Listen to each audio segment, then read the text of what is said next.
So ito mga kasmooth, nalubog sa baha. Kaya ito yung makina niya, nakababa na. At ito na ang itsura ng loob ng makina niya. Let's go. Refresh engine nga pala to mga kasmooth, kaya panoorin mo ito.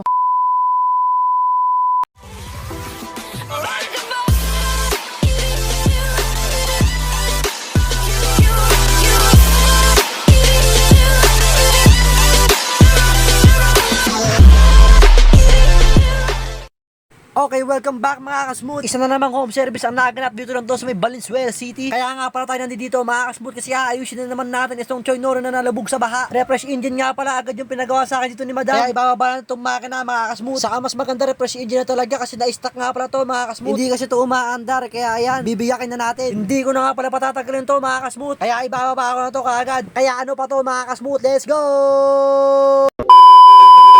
At ito na nga mga kasmooth, nababa ko na pala ang kanyang makina. At kung makita nyo dito mga kasmooth ay talaga namang napakadumi. Ipapakita ko nga pala sa inyo mga kasmooth kung gaano yung kadumi. Para mamaya ay talagang makikita nyo ang pinagkaiba niyan. O baka ganito na rin itsura ng makina ng Choy Nori mo, ipalinis mo na. Kung gusto mong gumanda ang takbo ng Choy Nori mo, iparefresh engine mo na. Hindi ka magsisisi mga kasmooth kapag ka pinarefresh engine mo ang iyong makina. Kasi halos lahat yan ay lilinisin. Kaya ano pa to, hindi ko na ito papatagalin mga kasmooth. Kaya let's go!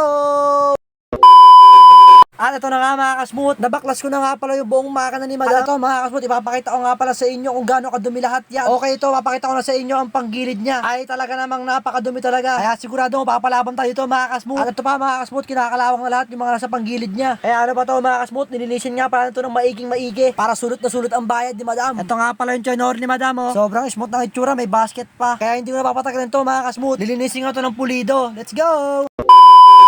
At ito na nga mga kasmooth, tapos na ako maglinis. Ito na nga pala itsura ng makina ni Madam. Grabe. Talagang ginalingan ko para sulot na sulot ang bayad ni Madam. Tanggal na nga pala pati yung mga kalawang niyan mga kasmooth. Kaya kapag gusto mo masulot ang bayad mo, alam mo na. So ano pa to mga kasmooth? Hindi ko na nga pala patatagalin to mga kasmooth. Let's go! At ito na nga mga kasmooth, nakabit ko na nga pala ang kanyang makina sa kanyang Choy Nori. So yun mga kasmooth, sobrang linis niyang tignan, grabe. At ito nga pala ang kanyang carburetor mga kasmooth, hindi ko pa kinakabit. Sasalpak na lang yan mga kasmooth, nalinis ko na rin kasi yung loob niya hanggang labas. So yun lang naman mga kasmooth, hindi ko na nga pala patatagalin to mga kasmooth. Excited na akong paandarin ito. Isang linggo na kasi itong nakatambak sa kanila. Ngayon, naandar na siya. Let's go! At ito na nga mga kasmooth yung Choy Nori ni Madam. Ito all goods na. Sa loob ng isang linggo, nabuhay na siya ulit. Kaya ito mga kasmooth, ipaparinig ko na nga pala sa inyo ang kanyang tunog ng makina. Let's go!